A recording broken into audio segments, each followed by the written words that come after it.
Taste the Daily.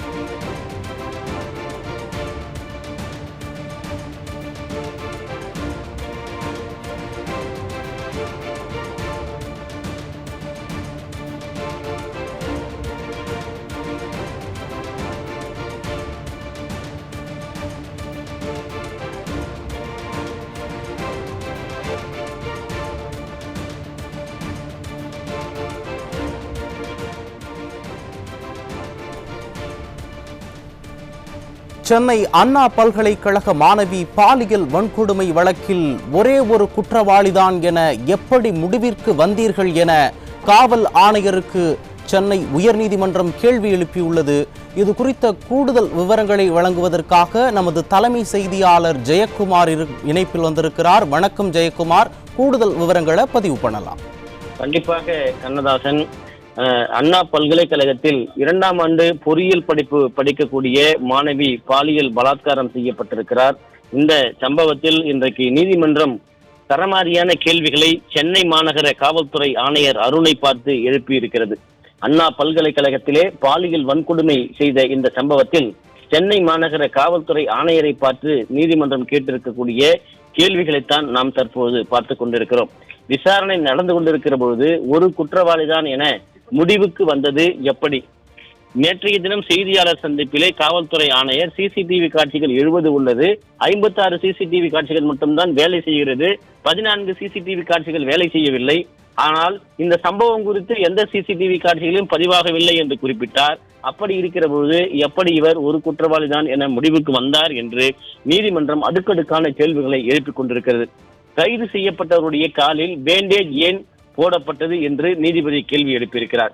ஒருவரை கைது செய்வதற்காக சென்னை மாநகர காவல்துறையை நீதிமன்றம் பாராட்ட வேண்டுமா என்று அடுக்கடுக்கான கேள்விகளை நீதிபதி எழுப்பிக் கொண்டிருக்கிறார். ஒரு குற்றவாளிதான் என நீங்கள் எப்படி முடிவுக்கு வந்தீர்கள்? கைது செய்யப்பட்டவருடைய காலில் எப்படி பேண்டேஜ் ஒட்டப்பட்டிருக்கிறது? மாவுக்கட்டு ஏன் போடப்பட்டிருக்கிறது? இதற்கான விளக்கங்களை காவல்துறை ஏன் முழுமையாக தெரிவிக்கவில்லை என்று கேட்டிருக்கிறார்கள். அண்ணா பல்கலைக்கழக வழக்கிலே பாலியல் குற்றச்சாட்டு சம்பவத்திலே ஒரு விசாரணை நடைபெற்றுக் கொண்டிருக்கிற போது முழுமையான இன்னும் விசாரணை நிறைவடையாத நிலையில் ஒரே ஒரு குற்றவாளிதான் என எப்படி முடிவுக்கு வந்தீர்கள்? நீங்கள் முதல் தகவல் அறிக்கையிலே நீங்கள் எழுப்பப்பட்டிருக்கிற பல்வேறு அந்த பதியப்பட்டிருக்கிற விவகாரத்தில் என்னென்னவெல்லாம் இருக்கிறது என்றும் அவர்கள் கேள்வி எழுப்பியிருக்கிறார்கள். குறிப்பாக இந்த விவகாரத்திலே ஒருவரை சென்னை மாநகர காவல்துறை கைது செய்திருக்கிறது என்பதற்காக பாராட்டப்பட வேண்டுமா? சிசிடிவி கேமராக்கள் மூலம் ஞானசேகரன் தான் அங்கு இருந்தார் என்பதை எப்படி நீங்கள் உறுதி செய்தீர்கள்?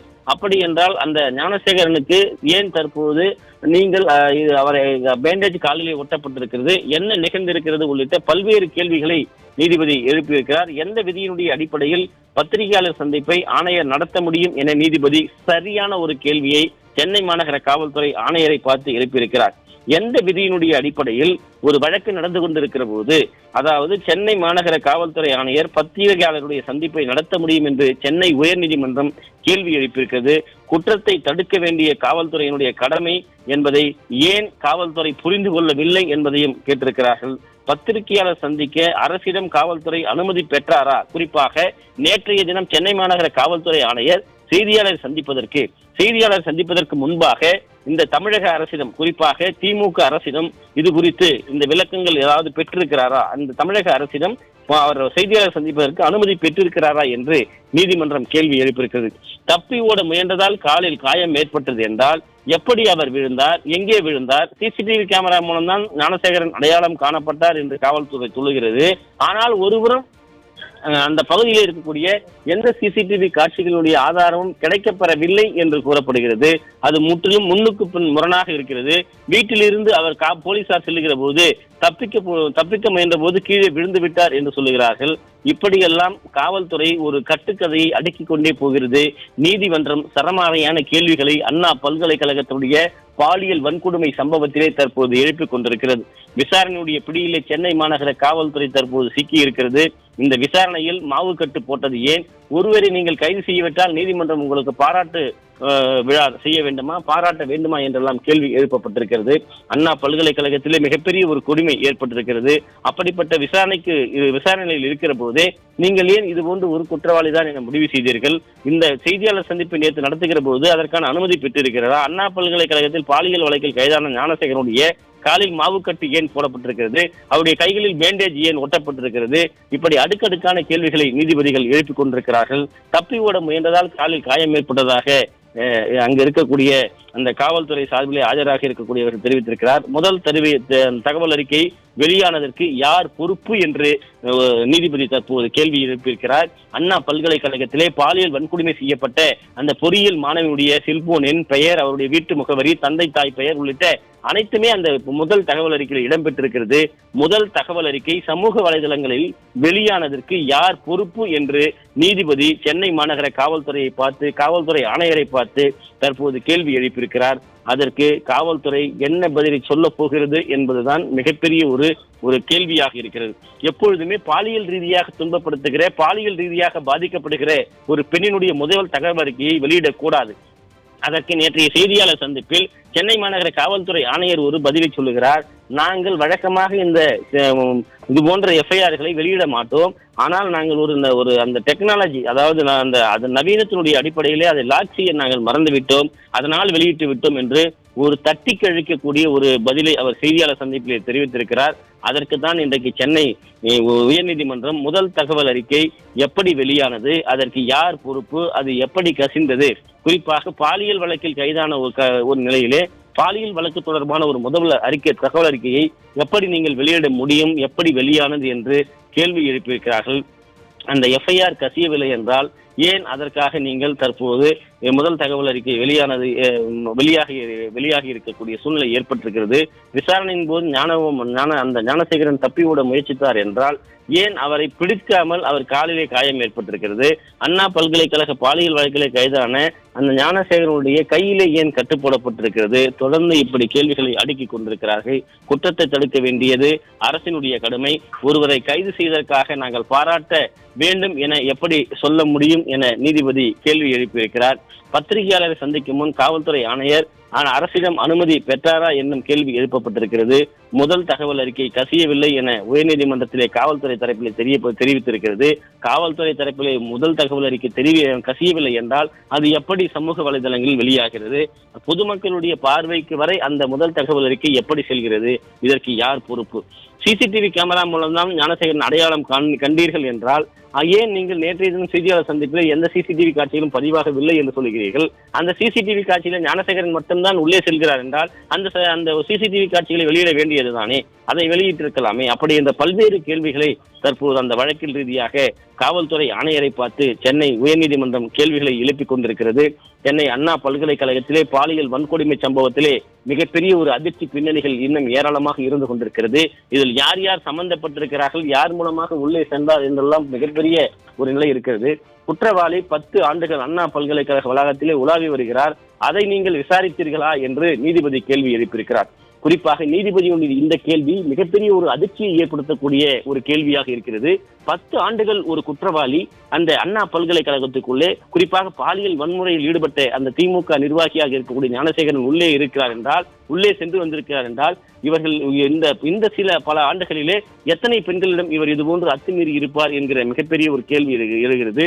குறிப்பாக திமுக ஆட்சிக்கு வந்த பிறகு இவருடைய அட்டூழியம் என்பது அண்ணா பல்கலைக்கழகத்திலே அதிகமாக இருந்திருக்கிறது. குறிப்பாக நிர்பயா நிதி எப்படி செலவு செய்யப்பட்டது என்பது குறித்து அறிக்கை அளிக்க அண்ணா பல்கலைக்கழகத்திற்கு உத்தரவு பிறப்பித்திருக்கிறது. சென்னை உயர்நீதிமன்றம் அதிரடியாக உத்தரவு பிறப்பித்திருக்கிறது. அதே நேரத்திலே இந்த திமுக நிர்வாகியா இருக்கக்கூடிய ஞானசேகரன் எப்படி தொடர்ந்து உள்ளே சென்றார், எந்த அதிகார பலத்திலே இவர் உள்ளே சென்றால், மாணவர்களுடைய பாதுகாப்பு அண்ணா பல்கலைக்கழகத்தில் அண்ணா பல்கலைக்கழகம் என்ன செய்திருக்கிறது? குறிப்பாக ஒரு அண்ணா பல்கலைக்கழகத்திலே படிக்கக்கூடிய, விடுதியிலே தங்கி இருக்கக்கூடிய, தமிழகத்துடைய தென்கோடி மாவட்டமாக இருக்கக்கூடிய அந்த மாவட்டத்திலிருந்து வந்து தங்கி படிக்கிறார். அப்படி படிக்கக்கூடிய அந்த மாணவிக்கு அண்ணா பல்கலைக்கழகத்தின் சார்பிலே என்ன பாதுகாப்பு நடவடிக்கைகள் எடுக்கப்பட்டிருக்கிறது? கல்வி நிறுவனங்களை நம்பித்தானே பெற்றோர்கள் குழந்தைகளை அனுப்பி வைக்கிறார்கள். அப்படி இருக்கிற பொழுது அந்த கல்வி நிறுவனங்களின் பாதுகாப்பு என்ன நிலையில் இருக்கிறது? அண்ணா பல்கலைக்கழகம் பாதுகாப்பிற்காக என்ன செய்திருக்கிறது என்கிற கேள்வியை நீதிபதி எழுப்பியிருக்கிறார். குறிப்பாக தமிழக அரசுக்கும் அண்ணா பல்கலைக்கழகத்திற்கும் சென்னை மாநகர காவல்துறைக்கும் தொடர்ந்து நீதிபதி அடுக்கடுக்கான கேள்விகளை எழுப்பிக் கொண்டிருக்கிறார். மிகப்பெரிய அளவில் இந்த போலீசாருடைய இந்த பதில்களும் அதே போன்ற நடவடிக்கைகளும் சென்னை மாநகர காவல்துறை ஆணையுடைய செய்தியாளர் சந்திப்பு என்பது வினோதமாக இருப்பதாகவே நீதிமன்றத்தினுடைய இந்த கேள்விகள் அமைந்திருக்கிறது. மிக கடுமையான கேள்விகளை நீதிபதிகள் அடுக்கிக் கொண்டிருக்கிறார்கள். போலீசார் துரத்திய போது கீழே விழுந்து பேண்ட் ஓட்டப்பட்டது என்று, கால் உடைந்தது என்றால் எப்படி, எந்த அளவிற்கு அவர் கீழே விழுந்திருக்கிறார் என்றெல்லாம் கேள்வி எழுப்பப்படுகிறது.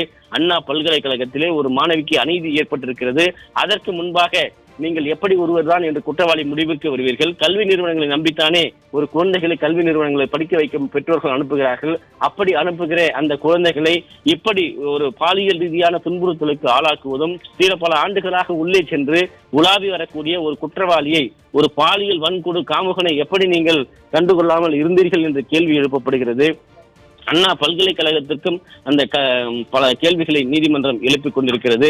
மாணவிகளுடைய பாதுகாப்பிற்கு அண்ணா பல்கலைக்கழகம் என்ன செய்திருக்கிறது என்று நீதிபதிகள் கேள்வி எழுப்பியிருக்கிறார்கள். அதே நேரத்திலே அண்ணா பல்கலைக்கழகம் அந்த நிர்பயா திட்டத்தின் கீழே ஒதுக்கப்படக்கூடிய நிதியை என்ன செய்கிறார்கள் என்கிற கேள்வி எழுப்பப்படுகிறது. கல்வி நிறுவனங்களில் நடக்கக்கூடிய இது போன்ற குளறுபடிகளால் பெற்றோர்கள் எந்த நிலையிலே அவர்கள் பாதிப்பு அடைவார்கள் என்பதை உணர்ந்தீர்களா என்று கேட்டிருக்கிறார்கள். அதே நேரத்திலே இந்த எஃப்ஐஆர் வெளியிட்டதால் பெற்றோர்கள் எப்படி அச்சமடைவார்கள்? நாளைக்கு எப்படி இது தொடர்பான பாதிக்கப்படக்கூடிய பெண்களுக்கான, அந்த பாதிக்கப்படக்கூடிய குழந்தைகளுக்கான புகார்களை அவர்கள் கொடுப்பார்கள் என்றெல்லாம் நீதிபதிகள் தற்போது கேள்வி எழுப்பிக் கொண்டிருக்கிறார்கள். தொடர்ந்து இந்த வழக்கானது நீதிமன்றத்திலே அந்த நடைபெற்று வருகிறது. போதைப் பொருள் புழக்கத்தை தடுக்க நீங்கள் என்ன நடவடிக்கை எடுத்தீர்கள் என்று அந்த காவல்துறையை பார்த்து கேள்வி எழுப்பினார்கள். கல்வி நிறுவனங்களில் போதைப் பொருளை தடுப்பதற்காக சென்னை மாநகர காவல்துறை என்ன நடவடிக்கையை மேற்கொண்டிருக்கிறது என்று நீதியரசர்கள் கேள்வி எழுப்பிக் கொண்டிருக்கிறார்கள். ஒட்டுமொத்தமாக அண்ணா பல்கலைக்கழகத்திலே இந்த பாலியல் வன்கொடுமை என்பது திமுக நிர்வாகி இல்லை என்பதை மட்டும்தான் இவர்கள் சொல்ல முயற்சிக்கிறார்களே தவிர, இந்த குற்றத்தினுடைய பின்னணியில் யார் யார் இருக்கிறார்கள், இந்த குற்றம் எப்படிப்பட்ட ஒரு குற்றமாக இருக்கிறது, இந்த குற்றத்தில் பாதிக்கப்பட்ட பெண்ணை தவறாக சித்தரிக்க விரும்புகிறார்களே தவிர, இந்த குற்றத்தில் பாதிக்கப்பட்ட பெண்ணை ஒரு அருவருக்கத்தக்க விஷயமாக எஃப்ஐஆர் மூலமாக வெளியிட்டு அதை உலகிற்கு அறிமுகம் செய்து வைத்திருக்கிறார்கள் தவிர, பாதிக்கப்பட்ட பெண்ணினுடைய பல்வேறு நிலைகளை எப்படி அவர்கள் கட்டுக்கோப்பாக வைத்திருக்கும் என்பதை கூட இவர்கள் தெரிந்து கொள்ளாமல் இருக்கிறார்கள். போதைப் பொருள் புழக்கத்தை பள்ளிகள் வரை வந்துவிட்டது என்பதை வேதனையோடு நீதிபதிகள் தெரிவித்திருக்கிறார்கள். போதைப் பொருள் புழக்கத்தை தடுக்க அதிரடிப்படையை அமைக்க சென்னை உயர்நீதிமன்றம் உத்தரவிட்டிருக்கிறது. தமிழக அரசிற்கு கொட்டுக்கு மேல் கொட்டு சென்னை உயர்நீதிமன்றம் தற்போது வைத்துக் கொண்டிருக்கிறது. போதைப் பொருள் ஒழிப்பதற்காக எந்த விதமான நடவடிக்கையும் எடுக்கப்படவில்லை. பள்ளிகள் வரை இந்த போதைப் பொருள் வந்துவிட்டது. எனவே இந்த போதைப் பொருளை ஒழிப்பதற்கு அதிரடிப்படையை வைத்து உடனடி நடவடிக்கை மேற்கொள்ள சென்னை உயர்நீதிமன்றம் தமிழக அரசுக்கு அதிரடி ஒரு உத்தரவை போட்டிருக்கிறது. அண்ணா பல்கலைக்கழகத்தில் நடந்த பாலியல் வன்கொடுமையும் இந்த போதைப் பொருளினுடைய உச்சக்கட்டத்தால் தான் இப்படிப்பட்ட அலங்கோலம் அரங்கேறி இருக்கிறது என்பதை அண்ணா பல்கலைக்கழகம் தெரிவித்திருக்கிறது. பெற்றோர்கள் அச்சம் கொள்ளும் விதமாக எத்தனையோ சம்பவங்களை கவனத்திற்கு வராமல் இருக்கிறது. எஃப்ஐஆர் வெளியிடாமல் இருக்கிறீர்கள், எஃப்ஐஆர் போடாமல் இருக்கிறீர்கள். அப்படி இருக்கிற பட்சத்தில் இந்த ஒரு கொடுமையான சம்பவம் குறித்த எஃப்ஐஆர் எப்படி வெளியே ஆகியிருக்கிறது என்று நீதிபதிகள் கேள்வி எழுப்பினார்கள். சிசிடிவி மூலம்தான் ஞானசேகரை அடையாளம் கண்டோம் என்று கூறக்கூடிய சென்னை மாநகர காவல்துறை சிசிடிவி காட்சியில் பதிவாகவில்லை என்று செய்தியாளர் சந்திப்பில் சொன்ன சென்னை மாநகர காவல்துறை ஆணையருடைய பதில், இப்படி முரண்பட்ட தகவல் எல்லாம் ஒட்டுமொத்தமாக சென்னை உயர்நீதிமன்றம் தற்போது விளாசிக் கொண்டிருக்கிறது. குறிப்பாக பள்ளிகள் வரை இந்த போதைப் பொருள் நடமாட்டம் வந்துவிட்டது. அதனை தடுப்பதற்கு அதிரடிப்படையை கொண்டு உடனடி நடவடிக்கை எடுக்கப்பட வேண்டும். தமிழகத்தில் ஏராளமான போதைப் பொருட்கள் பற்றி ஏற்கனவே தொடர்ந்து பல செய்திகள் வந்திருக்கிறது. பாதிப்புக்குள்ளான அந்த பெண்கள் குறித்தும் குழந்தைகள் குறித்தும் பல்வேறு வழக்குகள் நிலுவையிலே இருக்கிறது. இவற்றையெல்லாம் சுட்டிக்காட்டித்தான் தற்போது சென்னை உயர்நீதிமன்றம் அடுக்கடுக்கான கேள்விகளை அந்த அதிமுக சார்பிலே இன்றைக்கு வழக்கறிஞராக இருக்கக்கூடிய பெண் வழக்கறிஞராக இருக்கக்கூடிய வரலட்சுமி என்பவர் தாமாக முன்வந்து இந்த வழக்கினை எடுத்துக்கொள்ள வேண்டும் என்று இந்த காலை கடிதத்தை வழங்கினார். நீதிபதிகள் ஏற்றுக்கொண்டு இந்த வழக்கினை இன்றைக்கு விசாரிக்கிறோம் என்று சொன்னார்கள். தற்போது அவர்களாக சென்னை உயர்நீதிமன்றம் தாமாக முன்வந்து இந்த வழக்கை விசாரித்துக் கொண்டிருக்கிறது.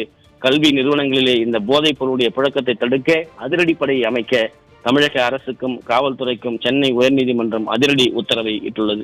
ஏனென்றால் கல்லூரிகள் மட்டுமல்ல, பல்கலைக்கழகங்கள் மட்டுமல்ல, பள்ளிகள் வரை இந்த போதைப் பொருளுடைய புழக்கம் தாக்கம் வந்துவிட்டது என நீதிபதிகள் வேதனையோடு பதிவு செய்திருக்கிறார்கள். அண்ணா பல்கலைக்கழகத்திலே மிகப்பெரிய ஒரு அட்டூழியம் நடந்திருக்கிறது என்பதை அந்த நீதிபதிகள் தெரிவித்திருக்கிறார்கள். காதல் என்பது பெண்ணின் தனிப்பட்ட சுதந்திரம் என்று தெரிவித்திருக்கிறார்கள். காதல் என்பது ஒரு பெண்ணினுடைய தனிப்பட்ட சுதந்திரம். அப்படி இருக்கிற பொழுது அந்த சுதந்திரத்தை இவர்கள் தடுக்கும் விதமாக, சுதந்திரத்தை குலைக்கும் விதமாக ஒரு பெண்ணினுடைய ஒரு ஆண் நண்பனை அடித்து விரட்டிவிட்டு இங்கே சென்று திமுக நிர்வாகியா இருக்கக்கூடிய ஞானசேகரன் மிகப்பெரிய ஒரு அட்டூழியத்தில் ஈடுபட்டிருக்கிறார் என்பதை நீதிமன்றம் சுட்டிக்காட்டும் விதமாக, காதல் என்பது ஒரு பெண்ணினுடைய தனிப்பட்ட விவகாரம். அப்படி இருக்கிற போது இதில் எப்படி தலையிட முடியும்? அதை எப்படி நீங்கள் FIR-இல் முதல் தகவல் அறிக்கையில் வேண்டும் என்று அந்த பொண்ணை கொச்சைப்படுத்தும் விதமாக, அந்த மாணவியை கொச்சைப்படுத்தும் விதமாக அவரை குறித்து நீங்கள் பதிவு செய்திருக்கிறீர்கள். பெண்கள் ஆண்கள் என்று பேசக்கூடாது, அவர் அங்கு சென்றிருக்க கூடாது, காதல் என்பது பெண்ணுடைய தனிப்பட்ட சுதந்திரம் என்பதை புரிந்து கொள்ள வேண்டும் என்றெல்லாம் சென்னை உயர்நீதிமன்றம் தொடர்ந்து கேள்வி கணைகளால் விளாசிக் கொண்டிருக்கிறது. காதல் பெண்ணினுடைய தனிப்பட்ட சுதந்திரம். பெண்கள் ஆண்களுடன் பேசக்கூடாதா? அவர் அங்கு செல்லக்கூடாதா? அப்படி என்றால் நீங்கள் சொல்வதை மட்டும்தான் அங்கு இருக்கக்கூடியவர்கள், மனிதர்களாக இருக்கக்கூடியவர்கள், மாணவர்களாக இருக்கக்கூடிய செய்ய வேண்டுமா என்கிற நிலையிலே சென்னை உயர்நீதிமன்றத்தினுடைய கேள்விகள் அமைந்திருக்கிறது.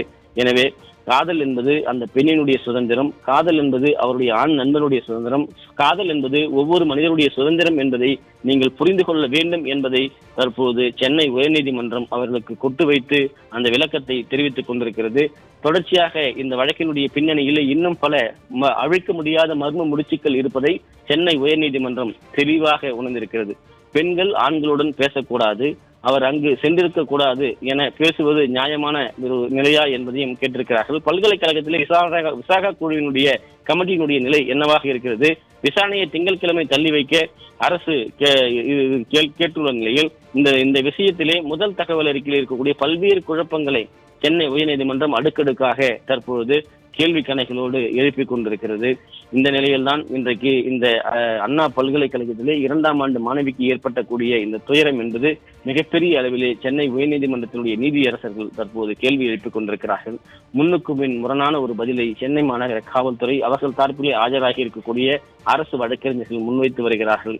குறிப்பாக புகார் அளித்தவருடைய ஒழுக்கத்தை, புகார் அளித்தவருடைய சுதந்திரத்தை, புகார் அளித்தவருடைய விலாசங்களை, புகார் அளித்தவருடைய கைபேசி எண்ணை, புகார் அளித்தவருடைய பெயரை, புகார் அளித்தவருடைய பெற்றோருடைய பெயரை இப்படியெல்லாம் வெளியிட்டு விட்டு அந்த பெற்றோர் எப்படி வெளியிலே செல்லுவது, அவர் எப்படி வெளியிலே புகார்களை கொடுப்பது என்று கேள்வி எழுப்பியிருக்கிறார்கள். இந்த பல்கலைக்கழகத்திற்குரிய விசாகா கமிட்டி எத்தனை முறை இதற்கு முன்பாக விசாரணைக்கு வந்திருக்கிறார்கள், அவர்கள் வந்திருந்தார்கள் என்னென்ன மாதிரியான விசாரணைகளை அவர்கள் செய்திருக்கிறார்கள் என்று சென்னை உயர்நீதிமன்றம் தற்போது தொடர்ந்து கேள்விகளை எழுப்பிக் கொண்டிருக்கிறது. தொடர்ந்து இந்த விசாரணையானது நடைபெற்று வருவது குறிப்பிடத்தக்கது. சென்னை அண்ணா பல்கலைக்கழக மாணவி பாலியல் வன்கொடுமை வழக்கில் ஒரே ஒரு குற்றவாளிதான் என காவல் ஆணையர் முடிவு செய்தது ஏன், எப்படி என சென்னை உயர்நீதிமன்றம் கேள்வி எழுப்பியிருக்கிறது. கூடுதல் விவரங்களை வழங்கியமைக்கு நன்றி ஜெயக்குமார்.